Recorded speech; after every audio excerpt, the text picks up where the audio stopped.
Monday morning in March of 2005, a 67-year-old retired teacher named Jane Miller woke up at her home in Ohio. She yawned and stretched, feeling well rested. After a relaxing weekend the previous day, she'd gone to church with her family, then out to breakfast at their favorite diner, and she'd spent the rest of the day picking up around her house at a very leisurely pace. But after Jane sat up in her bed and rubbed her eyes and then opened them again, she yelped in shock.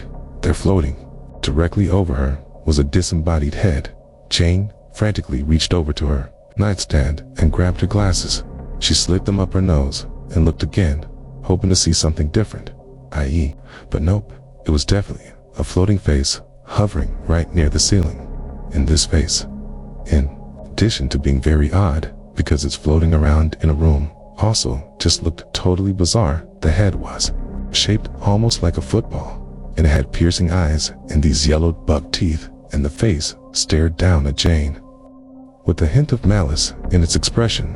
Jane was obviously terrified. She leaped out of bed and raced downstairs to get away from this ghost. In her room, adrenaline was coursing through Jane's body as she fought to catch her breath, and when she reached the kitchen, she whipped around, and luckily, the ghost's face was now gone.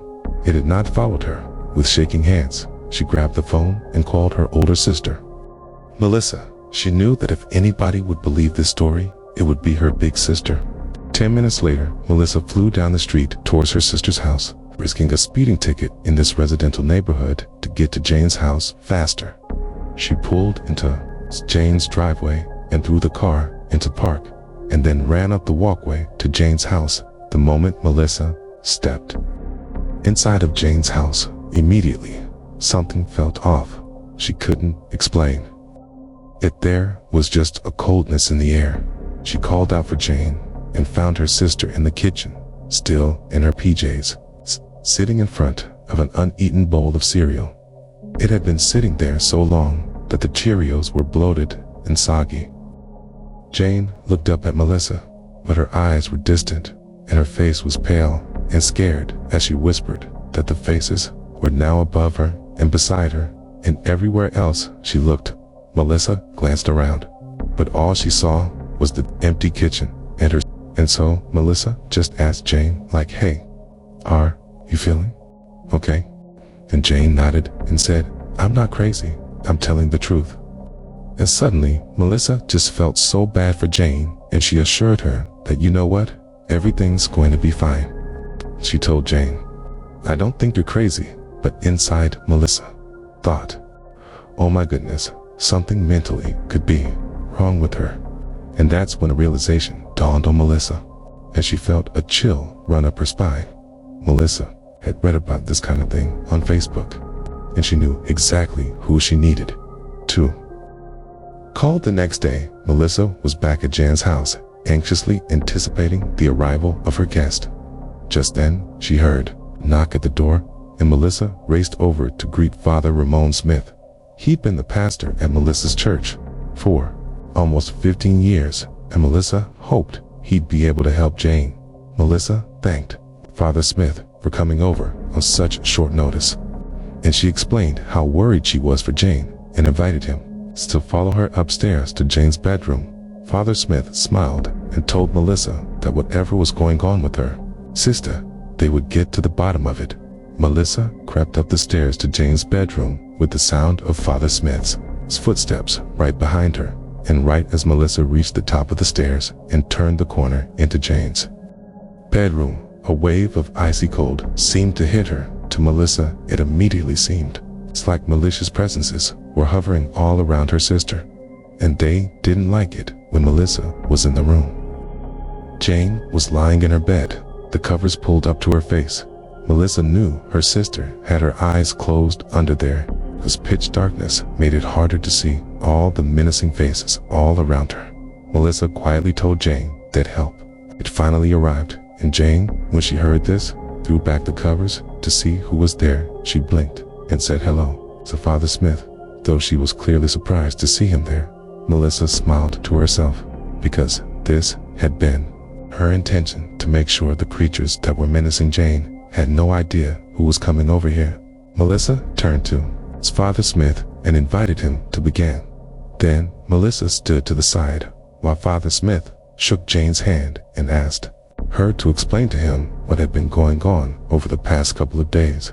Jane was a little embarrassed as she began to describe what she was seeing and what she was feeling, but Father Smith didn't actually seem to be listening. Instead, he was studying Jane's hands very carefully, and he was watching her expression and awe of her bodily movements. And Melissa even wondered, what was he doing? Finally, after Jane stopped explaining what was going on with her father, Smith told Jane why he was there. He said her sister Melissa had called him yesterday, worried that Jane was suffering from demonic possession. Melissa nodded in the corner. From the moment Jane had described the hallucinations to her, Melissa suspected that a dark entity was possessing her sister, and so she'd called Father Smith in the hopes that he could identify the demons and maybe perform an exorcism to get rid of them. Father Smith was the most devout priest Melissa had ever met. If he couldn't banish the demons back to hell, it was doubtful anybody else could, except when Father Smith spoke again. He looked at Melissa and told her that he actually wasn't sure there were any demons to banish here. He explained that as Jane was speaking, he'd been trying to see if she had full control of her body, and from what he could tell, Jane was fully in charge of her movements. He hadn't seen any of the involuntary twitches or tics that typically accompany demonic possession. Then the father looked back at Jane and asked her to follow the movement of his finger. As he whirled it all around in front of her father, Smith just shook his head as he watched Jane follow his finger flawlessly. And then Father Smith said that, in his opinion, Jane needed to see a doctor, not an exorcist. Melissa was sort of the dead giveaway to him. These was that Jane knew her hallucinations were not real, but Father Smith promised that if doctors could not figure out what was wrong with Jane, well, the church would call a certified exorcist who was properly trained within the Catholic Church, and that exorcist could examine Jane's psychological state and determine whether she was genuinely possessed or not. Melissa decided this was a good compromise and agreed to take Jane to a hospital right away. Father Smith thanked her and then offered to pray over Jane before he left. Melissa said that would be nice and prayed silently as Father Smith recited a blessing with his hands outstretched. 3 days later, Dr. Randall Crane stood in the hospital room with Jane, watching her sketch a little doodle on his notepad. Dr. Crane was an internal medicine resident at the hospital, and Jane was the most fascinating patient he'd had in a long time. She'd been suffering from these crazy hallucinations for the past few days and was scared that she was losing her mind. Now, Crane didn't know if that was actually true, that she was losing her mind, but he could not explain why she was hallucinating faces all the time, and so he couldn't rule out some form of dementia. And so Dr. Crane, kind of on a whim, had asked Jane to go ahead and sketch on his notepad what she was actually seeing, like draw the face. And so Jane finished sketching and handed the notebook back to Dr. Crane, and she warned him that she was no artist, but this is really what she was seeing floating over her head right now. And all the time Dr. Crane looked down at the doodle that Jane had drawn, the second demon face had an oblong, football-shaped head with big buck teeth and round, bulging eyes. It looked more like a Muppet than a monster, in all honesty. It actually reminded him of the main character in an old children's cartoon called Hey Arnold that the doctor had watched all the time when he was a kid. But even if the sketch was sort of funny, he took Jane's condition very seriously. He clearly understood why she'd be terrified to see something like this following her around all the time. And so, Dr. Crane asked Jane a few questions, like whether these hallucinations had spoken to her, or if she was experiencing headaches, fever, or seizures around the time these hallucinations appeared. And she said no to all of them. And so Dr. Crane told Jane not to worry. He was going to order some routine blood work to see if maybe she had an infection, and also ordered a toxicology screening just to rule out any bad drug. Interactions. An hour later, Jane sat on the examination table, feeling very anxious. Dr. Crane told her that all her tests had come back normal, which actually initially made Jane more nervous. She wondered if now she and Melissa would have to call that certified exorcist after all. But Dr. Crane did not seem like he was totally confused. He actually said, "Jane, I want to look at your eyes more closely." And so Jane leaned forward and then followed Dr. Crane's instructions as he first tested her peripheral vision and then also her forward eyesight. And then afterwards, Dr. Crane informed Jane that she had a couple of small blind spots in her vision that he had just discovered that made him want to examine her retinas a bit more closely. Dr. Crane took a little vial of liquid out of his white coat pocket and then told Jane to look straight up. He was going to dilate her retinas, the light-sensitive tissue at the back of the eye that transmits what? See to the brain. The doctor would first pour a little of that liquid into her eyes, and then he would use a device called an ophthalmoscope to shine some light on her retinas and get a better look at what was going on. And so, as the liquid made her eyes become more sensitive, the light from the ophthalmoscope stung a bit. But Jane did her best to stay still as Dr. Crane looked at her retinas, and then finally, Dr. Crane switched off the ophthalmoscope. And he smiled. He would order a CT scan to confirm his theory, but he was pretty sure he knew exactly what was going on. And 2 hours later, the CT scan confirmed Dr. Crane's suspicion. He told Jane that he'd seen some tiny yellow tissue deposits behind her retinas. These are a sign that her retinas are deteriorating, a condition called macular degeneration. It happens to lots of people as they age. Their eyesight gets worse, and because of that, the brain gets less visual information from their eyes. Now, most people with macular degeneration end up with nothing more serious than slightly blurrier eyesight, but in about 10% of cases, the brain tries to compensate for the lack of information by making up new visuals for reasons that are still not clear. Many of these people who are in this 10% see floating faces. It's very rare, but the symptoms are so consistent amongst patients who suffer from it that Dr. Crane immediately understood what Jane's problem was the moment he saw her. Jatine, that football-shaped head, doodled 3 months after her diagnosis. Jane was, fortunately, still having hallucinations, but they were growing more infrequent.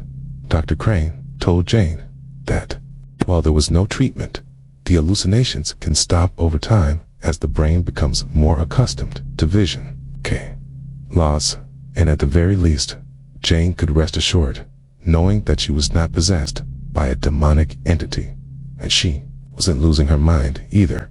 She just had a very creative brain. Our second story, called The Perfect Condition.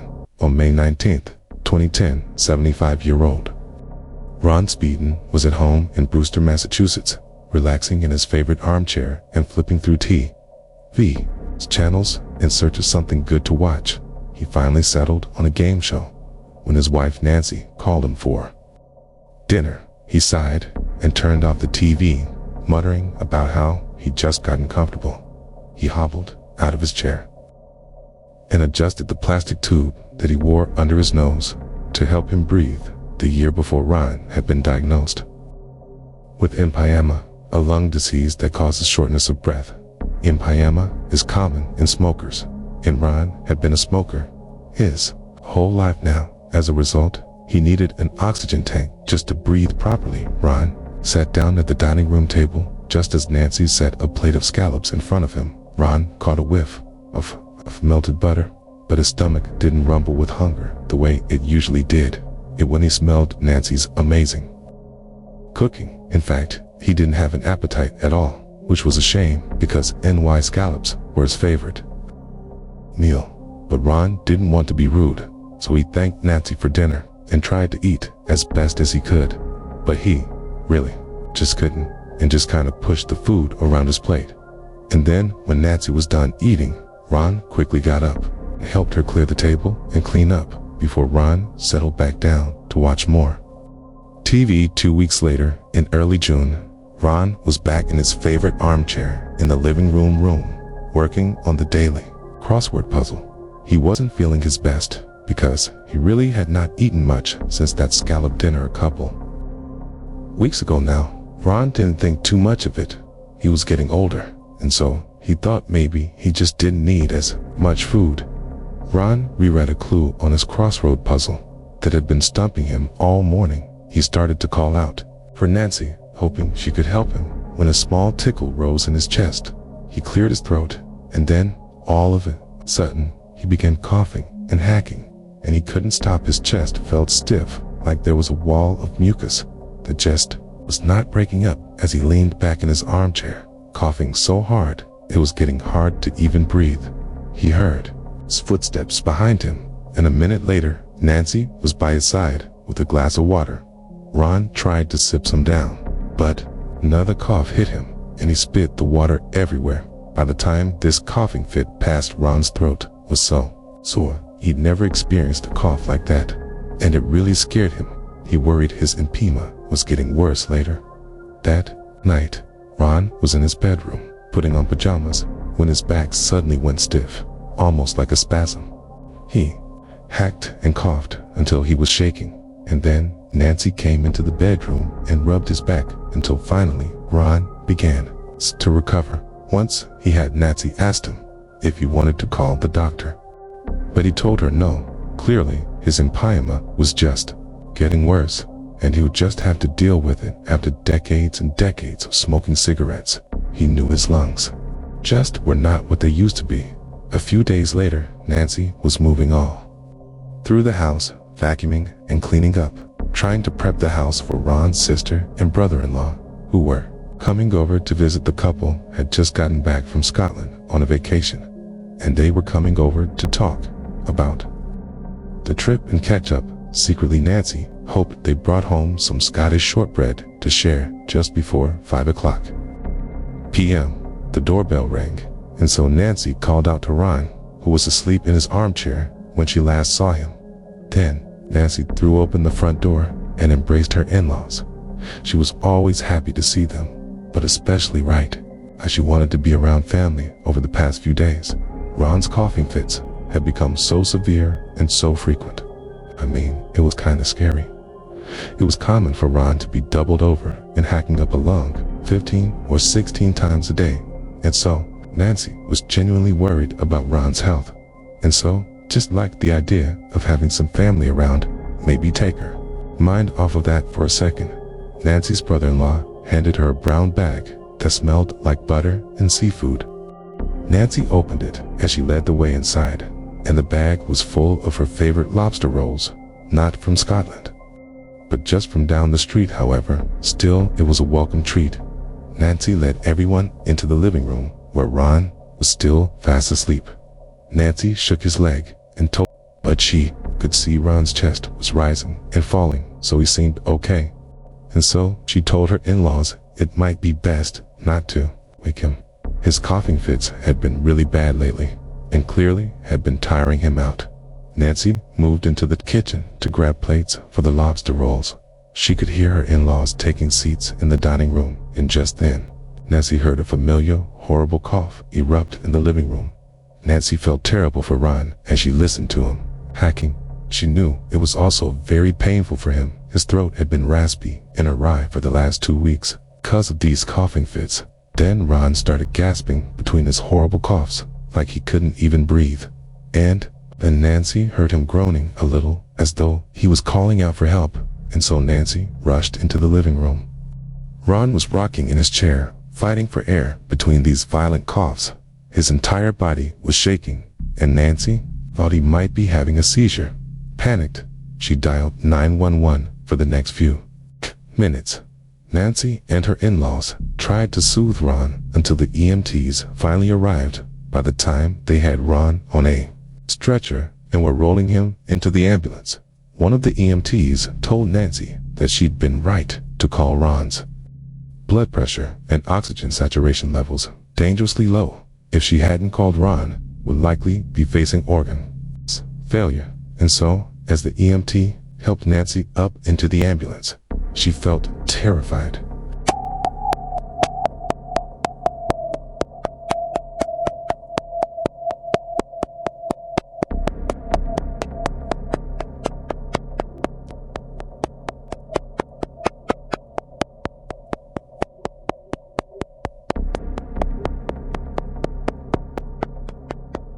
Music Hospital. The next morning, the pulmonary and critical care specialist at Cape Cod Hospital, Dr. Scott Slater, made his way to Ron's hospital room. When Ron was brought to the emergency room the previous night, he had been quickly diagnosed with pneumonia, a lung infection that creates buildup of fluid in the air sacs. For someone of Ron's age, pneumonia can be a very dangerous and even deadly condition. Now, the ER doctor had immediately given Ron antibiotics to help him fight off the infection. But so far, Ron was not getting better. So just an hour ago, Dr. Slater had ordered a chest x-ray. And now, because of that x-ray, he had a better idea of what was going on inside of Ron's lungs. Dr. Slater knocked on the doorway and walked into Ron's room. Ron was lying in bed, hooked up to an IV and an oxygen tank. Ron looked pale and tired, and his breathing was labored. Nancy was sitting in a chair beside him, and she looked up from the newspaper she'd been reading and gave Dr. Slater a weak smile. Dr. Slater gave her a sad look, and then delivered the bad news. Ron's X-ray had revealed that he had a collapsed lung, which was likely causing his pneumonia. Dr. Slater guessed that the lung had collapsed because something was walking an airway. He needed to get a closer look by performing a bronchoscopy, which meant sliding a little camera down Ron's throat and into his lungs after giving Ron an injection of local anesthesia, which would mean Ron was awake. But, unable to feel pain, Dr. Slater slid the camera down Ron's esophagus, and immediately the problem became clear. There was an abnormal-looking mass at the top of Ron's left bronchial tube. Dr. Slater couldn't tell what this mass was, so he took a little tissue sample of this mass to send to the labs for analysis. After he pulled the camera out of Ron's throat, Dr. Slater explained to Ron and to Nancy that he had found this mass inside of Ron's lungs. Now, it would be a few days before they'd know for sure what it was, but the doctor felt they should know right now that that mass could be cancer. As Dr. Slater left the hospital room, Ron felt terrified. But Nancy, she shook her head and told Ron there was no point panicking until they knew the biopsy results. And then she kissed Ron on the forehead and told him she was going to step into the hallway and call their kids and his sister and let them know what was going on. Ron watched his wife leave, feeling his chest tighten, but not because another coughing fit was coming on. He was thinking about how much time he'd have left if the biopsy came back positive for lung cancer. It could be a matter of months, or maybe even less. The thought of leaving his family now brought on this horrible wave of fear. He could feel tears swelling up in his eyes as he looked out into the hallway and watched Nancy pace as she called their loved ones to break the terrible news. 4 days later, Ron was still in the hospital, sitting up in bed, tray of hospital food in front of him. He still wasn't hungry, so he just drank the juice out of the little plastic fruit cup they'd given him. Meanwhile, Nancy, who had barely left his bedside, was doing her best to try to coax her husband into taking a few bites. But just then, Ron heard a knock. But then a smile crept across Dr. Slater's face. He told Ron and Nancy that there were absolutely signs of infection in the tissue, but no cancer cells. Ron was so relieved, he almost started crying. He rubbed his eyes and felt Nancy's hand squeezing his shoulder. Ron breathed in as deeply as he could, trying to steady himself. He didn't have cancer, but there was still a mass in his lung, and Ron thought that couldn't be normal. And so he asked Dr. Slater, since this mass was not a cancerous tumor, well, what? Said Dr. Slater, admitted to Ron that he didn't know, but he hoped that a second biopsy would help him find out. 10 days later, Dr. Slater sat in the office of a colleague, Dr. Jeff Spain. Dr. Spain was a thoracic surgeon who specialized in the organs and tissue inside the chest. Dr. Slater had always considered him a good friend, and now Dr. Slater hoped that Dr. Spain could be a good consultant too. Dr. Slater was feeling frustrated with Ron's case and really needed a second opinion.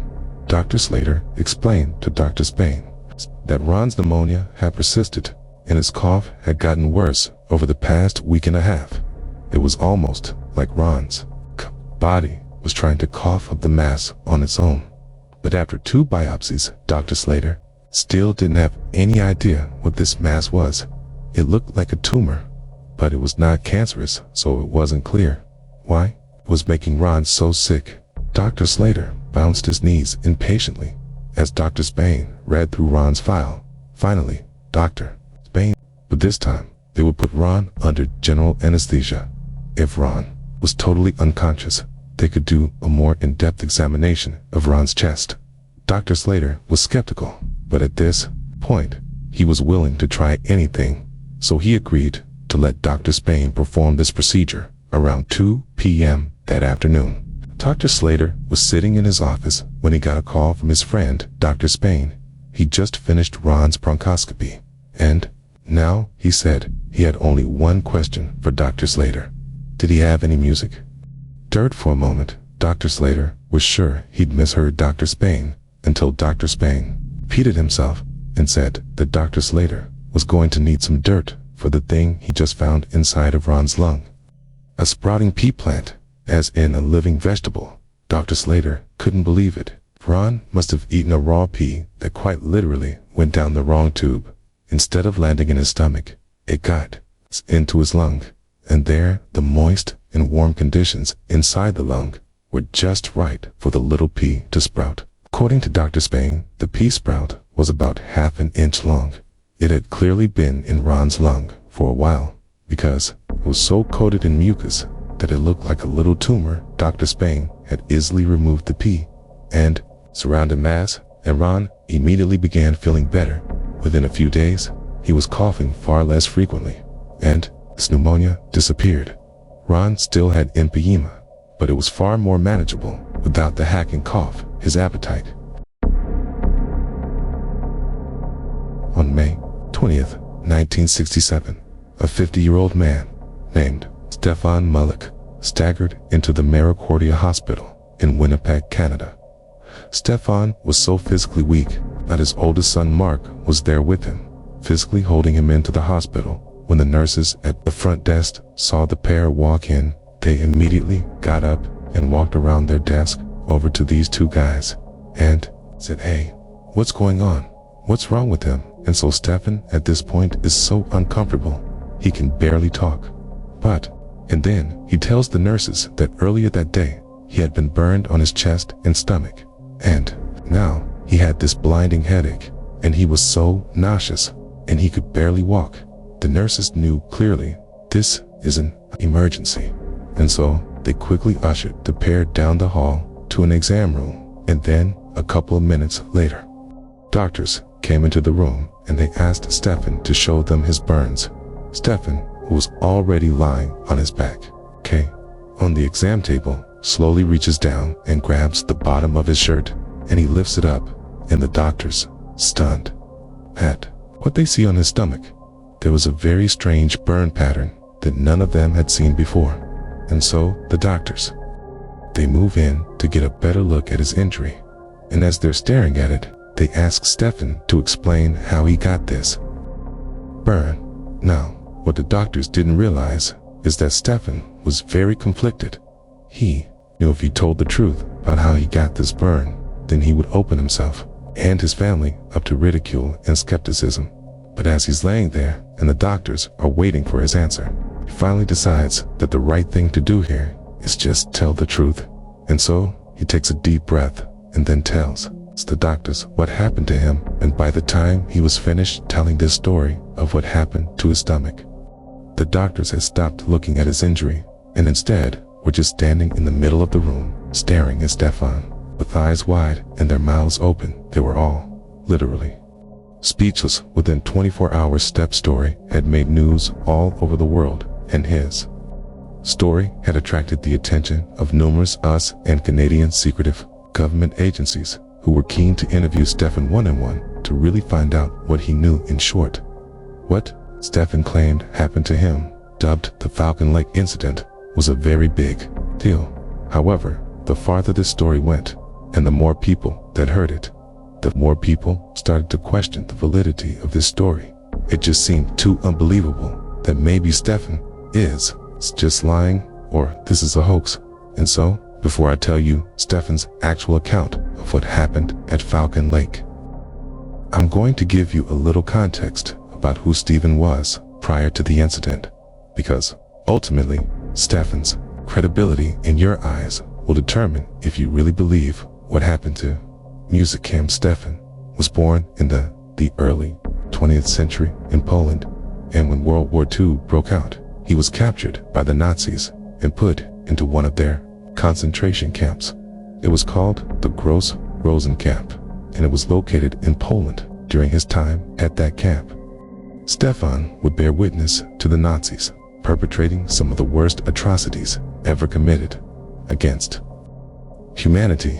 In total, approximately 125,000 people were held prisoner at the Gross Rosen Camp, including Stefan, and of those 125,000, 40,000 of them would be killed, primarily on site at the camp or on a nail of death.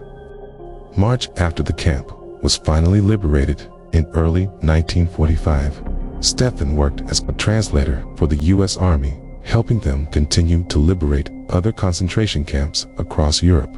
But by 1946, Stefan was ready to leave Europe and start a new life somewhere else, and put World War II behind him.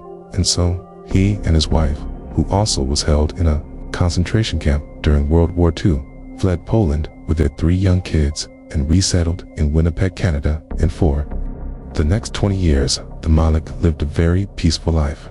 Stefan would find work as a mechanic at a cement factory, and his wife and his kids would make many friends and fall in love with the Winnipeg community. However, the Mike's life would take a sudden turn for the worst on May 20th, 1967. That was the day of the Falcon Lake incident. Stephen was a very passionate, amateur prospector. A prospector is someone who searches the earth for mineral deposits, usually gold or silver, forest and up over the mountains, stopping to hack into the earth with his pickaxe in hope of discovering treasures underneath the surface. Now Stephen almost never found any treasures on any of his prospecting journeys, but he wasn't really in prospecting for the riches. Stephen just loved being outdoors and being in nature. It was very calming and peaceful for him, and considering how traumatic his earlier life had been, being in the concentration camp during World War II, finding moments of peace in his life was very important to him. And so, in May of 1967, Stephen decided to go out on another one of his prospecting trips, this time to an area called Falcon Lake. Falcon Lake is a fairly large lake, located about 100 miles to the east of Winnipeg, and surrounding this lake was a big forest that Stephen had heard contained silver deposits tucked away in the hillsides. And so, on Friday, May 19th, Stephen was ready to go on this trip, and so he packed up all of his prospecting equipment. He said goodbye to his wife and his kids, and then he left the house and made his way to the bus stop, where he hopped on a Greyhound, a bus. 2 hours later, he got off the bus at the stop closest to Falcon Lake, and from there he made his way to this cheap motel that was right on the side of the highway. He got a room, he got a quick to eat in their cafe, and then returned to his room and went to bed the next morning, May 20th, 1967. So, the day of the Falcon Lake incident, Stephen woke up early, right around 5 a.m., and by 5:30 a.m., he had all of his equipment either in his backpack or on his belt, and he was making his way out of the motels. front doors right outside of this motel was the highway that ran left to right, and on the other side of that highway was this huge forest that Falcon Lake was deep inside of. And so, after Stefan left the motel, he crossed over that highway and began walking into the woods. And for the next several hours, Stefan just kind of meandered his way through the woods. He wasn't on a trail. He was just using his compass to make sure he was generally walking around Jill. Hey. So he's been hiking now for several hours. He looked up ahead and he saw there was a clearing on the side of this hill. And so Stefan walked into this clearing, and two things became immediately apparent. One, he was right, near Falcon Lake. From his perspective on this clearing, he could look down just a couple of 100 feet. And there was the lake. And two, the reason this clearing existed and why no trees were growing on key at all is because under his feet was just a huge rock face, like a quartz vein, that was running across this hillside. And so this was like the perfect place for Stefan to begin prospecting. And so Key set his things down. He got out his pickaxe. He got his welding gloves on. He put on his welding goggles as well. They protected his eyes from any rocks that were flying as he was hacking into the ground.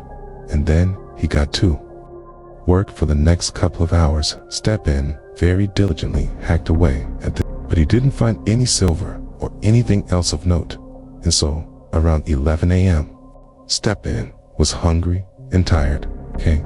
And so he put his pickaxe down. He took his goggles off. He took his gloves off, and he sat down on this rock facing the lake to have some lunch. And as he sat there enjoying his food, all he could hear in the distance were the sound of a few geese down on the lake making some noise.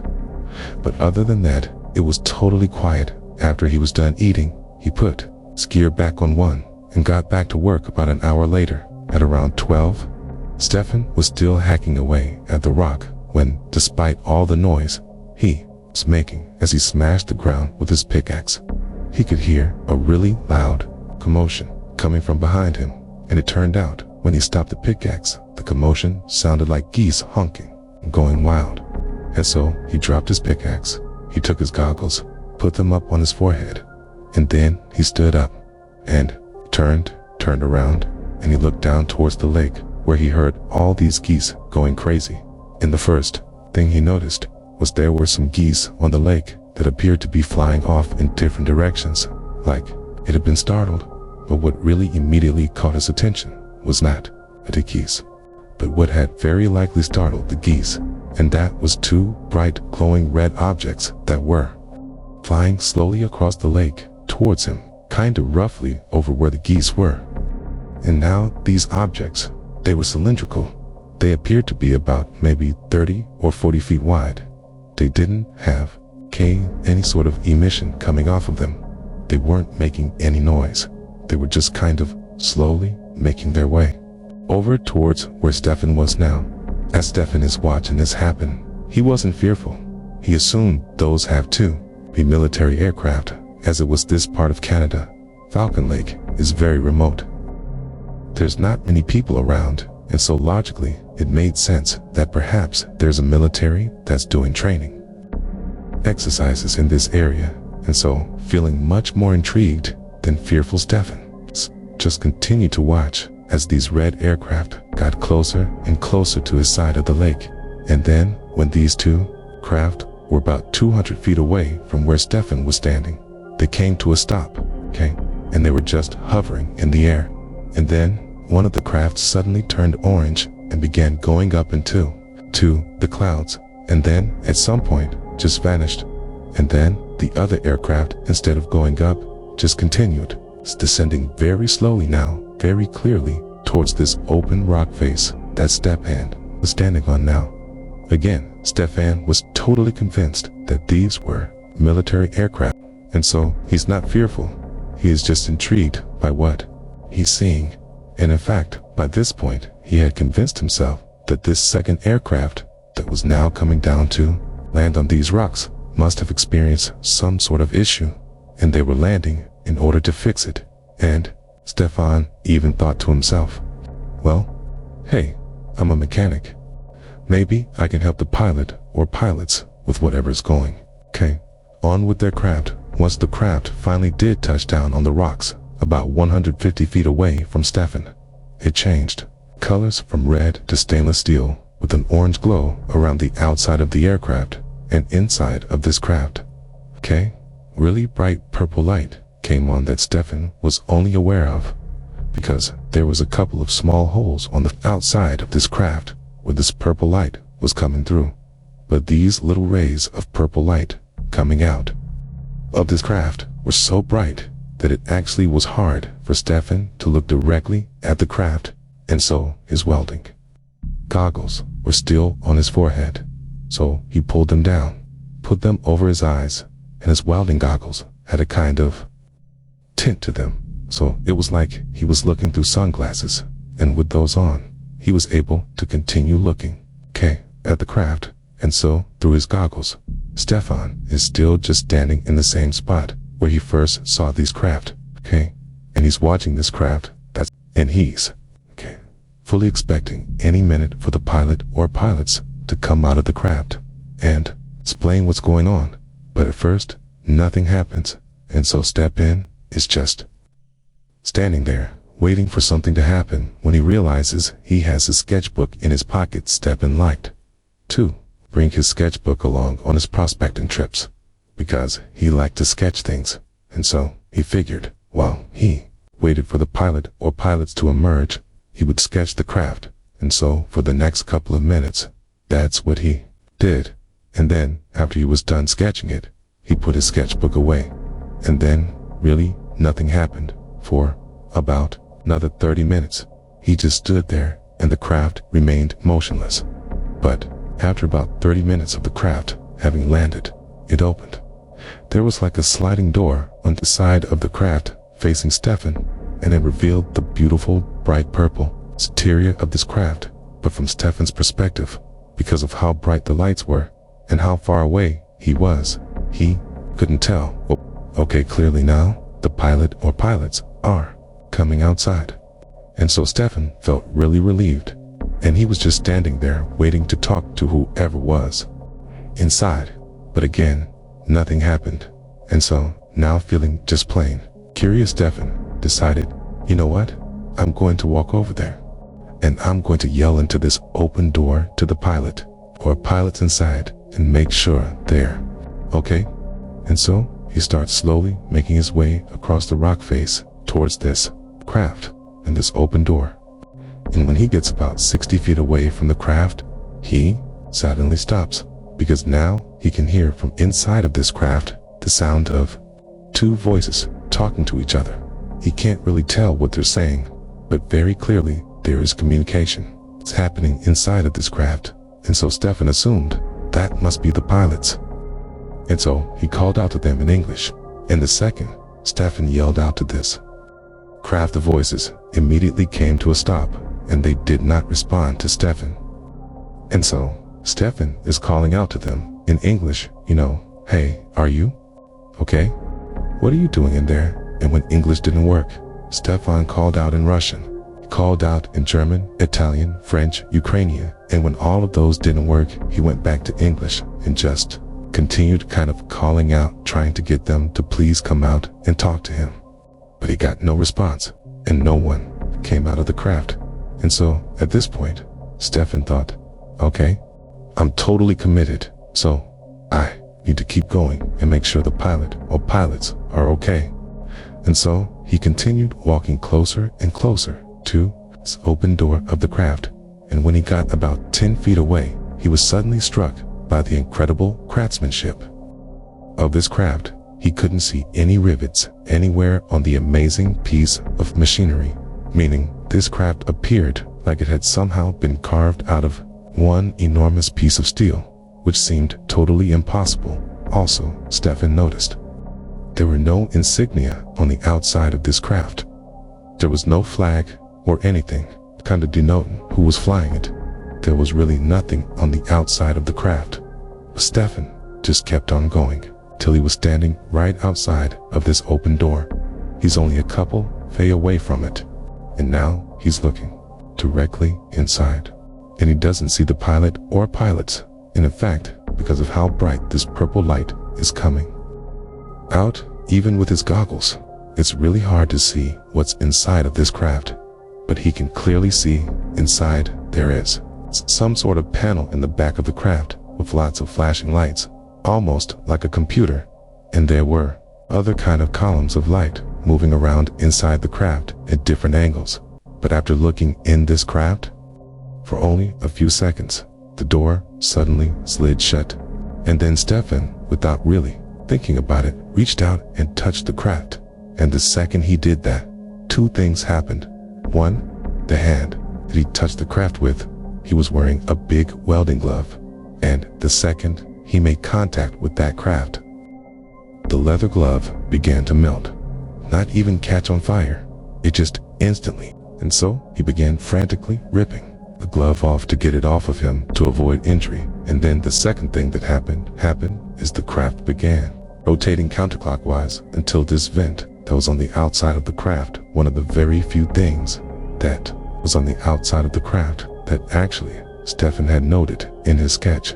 He had drawn this grate that sat on the outside of the craft. This grate rotated around until it was aimed directly at Stefan. Now, to picture this great picture, like a vent you would see inside of a building where air conditioning blows air out of, right? It's kind of like that. Same size, the size of a lead plate on a car, and instead of there being vertical slats along the vent, like you would see with an air conditioning vent cover on this vent on this craft, it was like a checkerboard pattern with little button holes all over this vent. And so Stefan is looking at this vent, and then suddenly something shoots through the vent like an explosion that hits him square in the chest and lights him on fire. His shirt is literally in flames. And so Stefan is frantically trying to rip off his shirt. He throws it on the ground, stomping the flame, and as he's doing that, he looks up and sees this craft has somehow immediately shot into the sky. It is now disappearing into the clouds. Now, Stefan had no idea what just happened. All he knew is his chest and his stomach now, but before he could deal with that, he developed this unbelievable headache. He suddenly felt so nauseous, and he felt delirious, like he was drunk, trying not to panic. Stefan, who now is shirtless and badly burned, he ran over and grabbed some of his things, and then he began heading back into the woods to make his way back towards the motel.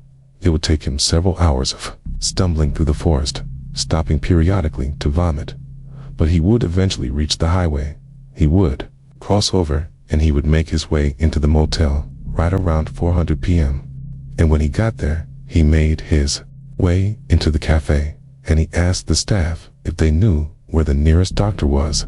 These staff members would later tell investigators that when Stefan came tumbling into the quay without his shirt on, looking totally horrible, they assumed he was drunk. But after talking to him, he didn't smell at all like alcohol. Instead, let's hear of this horrible sulfur smell. The staff would tell Stefan that the nearest doctor was 45 miles away. And so at this point, Stefan decided his best bet was Chile to just get on the bus and go back to Winnipeg, where his family could take him to the nearest hospital. And so, somehow, Stefan managed to make his way to the bus stop. He hopped on a Greyhound bus, and then his oldest son Mark met him at the bus stop and practically carried him into the hospital. The very strange checkerboard burn pattern found on Stefan's abdomen, where he claims this craft turned its vent, then fired on him, were determined not to be thermal burns, meaning he didn't get them from something hot touching his skin, like everyone initially suspected. Instead, they were determined to be chemical burns. But literally, no one, doctors, scientists, government agencies, no one could figure out what chemical actually burned his skin. In fact, no one was ever able to actually identify what was causing all of these ailments that Stefan was complaining of, from the headache, to the nausea, to the weakness, to these burns. And he was tested for basically everything from radiation poisoning to very common ailments and illnesses. And everything came back negative. Experts would go out to Falcon lake to the area that Stefan described. Seeing this craft, and sure enough, they would find an open rock face, and right around the area that Stefan described was the circular burn pattern, as if something had been perched right there, sought some sort of exhaust into the ground in the area around this landing. Site was determined to be highly radioactive, although it is assumed that the reason that area is radioactive is because there's a vein of radium that runs underneath the rocks near the area. However, what no one could explain away were the 3 identical pieces of what looked like metal, which actually turned out to be a very rare type of silver that were located near this burn circle. Now, even though the Falcon Lake area was known apparently for having silver deposits up in the hillsides, these 3 pieces of silver were not from the hillsides of Falcon Lake. This silver was heavily manufactured. Some machine had manipulated the metal to bend and be cut in a very particular way.